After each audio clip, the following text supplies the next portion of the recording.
Hello friends, welcome to my channel पढ़ाई.com पे आप सभी का स्वागत है।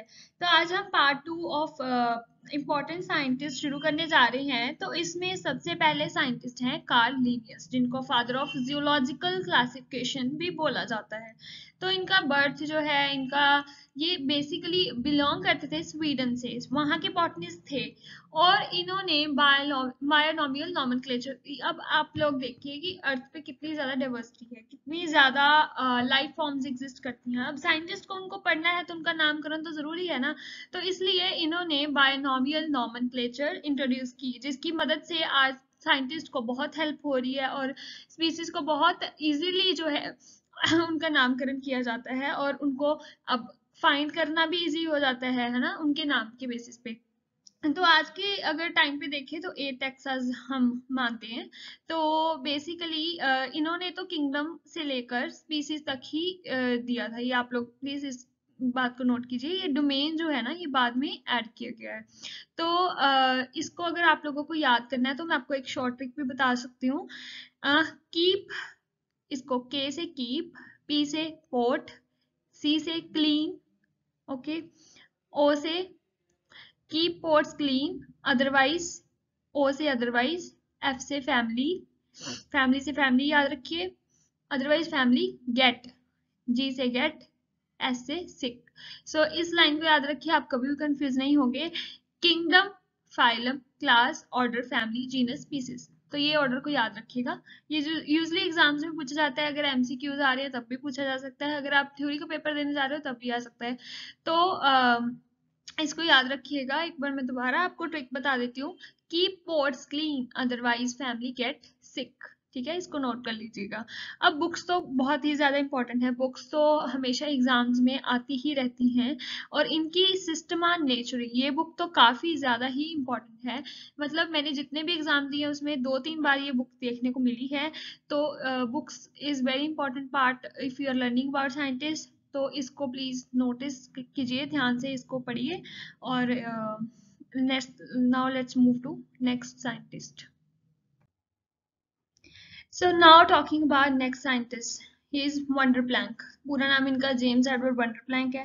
इनको फादर ऑफ एपिडेमियोलॉजी बोला जाता है। तो ये बिलोंग कहाँ से करते थे? साउथ अफ्रीका से करते थे। और इन्होंने अपने पीक टाइम पे, करियर के पीक टाइम पे ब्रीडिंग की थी प्लांट, कौन से प्लांट में? पोटैटो के प्लांट में की थी।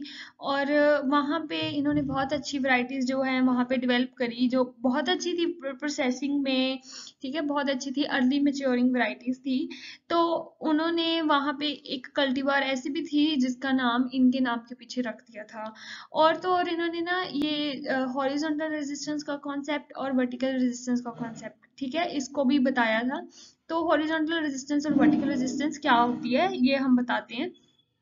वर्टिकल रेजिस्टेंस मतलब कंप्लीट रेजिस्टेंस, मतलब ऐसे प्लांट की ब्रीडिंग करनी, प्लांट को ऐसे ब्रीड करना, प्लांट में ब्रीडिंग ऐसी करनी कि वो एक पर्टिकुलर रेस के लिए कंप्लीटली रेजिस्टेंट हो जाए।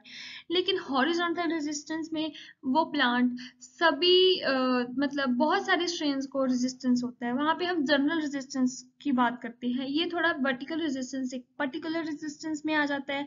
और जो हॉरिजॉन्टल रेजिस्टेंस है इसमें जर्नल रेजिस्टेंस की बात की जाती है। तो इस पॉइंट, वैसे तो ये इतना मतलब अभी मैं आपको साइंटिस्ट ही पढ़ा रही हूँ, लेकिन मैंने ये कॉन्सेप्ट थोड़ा सा डिस्कस कर दिया ताकि आप लोगों को थोड़ा इजी हो जाए, ऐसे रटना ना पड़े कि इन्होंने कौन से कॉन्सेप्ट के ऊपर काम किया था।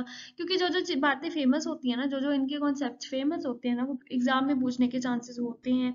तो इसलिए मैंने इस बात को यहाँ पे बता दिया, आप लोगों के साथ डिस्कस कर लिया। So now moving to next. Okay, so next scientist is Brefald.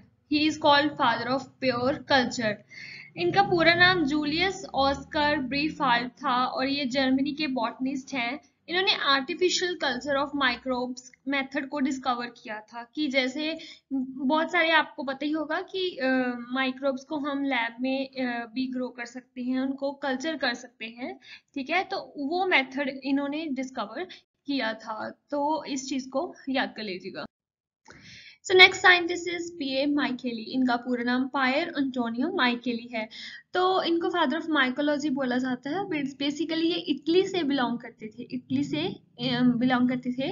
और इन्होंने फर्स्ट टाइम फंजाई के स्पोर्स की डिस्कवरी की थी। इन्होंने एक वाटरमेलन के ऊपर एक्सपेरिमेंट किया था, जिसकी बदौलत इन्होंने ये बताया था, उस एक्सपेरिमेंट के रिजल्ट में इन्होंने ये बताया था कि जो फंजाई होती है वो स्पोर्स से पैदा होती है, ना कि वो किसी नॉन लिविंग मैटर से पैदा होती है। क्योंकि पहले एक थ्योरी काफी ज्यादा फेमस थी कि स्पॉन्टेनियस जनरेशन, मतलब कि जो फंजाई है वो नॉन लिविंग मैटर से पैदा होती है, लेकिन इन्होंने प्रूव किया था कि फंजाई जो है वो स्पोर्स से पैदा होती है। अब इनकी एक बुक है जिसका नाम है नोवा प्लैनेटेरियम जनरा, काफी इंपॉर्टेंट बुक है। इन्होंने इस बुक में 1900 के करीब प्लांट्स जो हैं उसको डिस्क्राइब किया है, और उसमें से भी 1400 प्लांट्स कुछ ऐसे प्लांट्स हैं जो फर्स्ट टाइम डिस्क्राइब हो रहे थे इनकी बुक में। और तो और इन्होंने फंजाई के बारे में डिस्क्राइब किया है उसमें, उसकी प्लांटिंग, उसका ओरिजिन, और तो और उसकी बोल सकते हैं ग्रोथ, सब कुछ बताया इन्होंने उस बुक में फंजाई के बारे में। और approximately 900 species of fungi and lichen के बारे में इस बुक में लिखा हुआ है। तो बोल सकते हैं जिन्होंने बहुत रिमार्केबल काम की है, जो आज तक हमारे साइंटिस्ट की रिसर्च में काम आता है। So moving to next, well not talking about थियो डायनियर, जिनका पूरा नाम थिराडर ओटो डायनियर है। ये प्लांट पैथोलॉजिस्ट थे और इन्होंने डिस्कवर किया विरोइड्स के बारे में। एक्चुअली विरोइड्स होते क्या है, ये पोटैटो स्पिंडल डिसीज के ऊपर काम कर रहे थे। तब इन्होंने डिस्कवर किया कि कुछ ऐसी कॉजेटिव और ऑर्गेनिज्म जो इस डिसीज का है वो कुछ ऐसा है कि उसमें आरएनए पार्टिकल हैं और उसमें कोई भी प्रोटीन कोट नहीं पाई जा रही। तो इन्होंने बोला कि ये वायरस नहीं है, लेकिन वायरस से कुछ स्मॉलर साइज है उसका। तो इन्होंने इसको नाम दे दिया विरोइड। इस तरह से विरोइड जो है वो डिस्कवर हुए थे। ठीक है, तो बेसिकली इनका बहुत रिमार्केबल कंट्रीब्यूशन रहा है विरोइड्स की डिस्कवरी में। काफी इंपॉर्टेंट साइंटिस्ट हैं, एग्जाम्स में पूछा जा सकता है कि विरोइड्स की डिस्कवरी किसने की थी। तो remember it properly. Now moving to next, so now talking about KC Mehta. He is known as father of bee trust in India. इनका नाम करमचंद मेहता है और इन्होंने बी ट्रस्ट के बारे में काफ़ी अच्छी डिस्कवरी करी थी।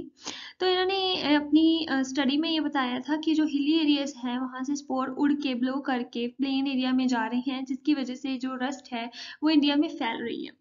ठीक है, तो इनका काफ़ी ज़्यादा अच्छा वर्क था जिसको बहुत रिकॉग्निशन मिली, and he is one of the prominent scientists in field of plant pathology. So remember his work, and we'll be discussing about we trust in the future videos, and we'll be taking up more topics in the next upcoming videos. So thanks for today, and bye bye for now.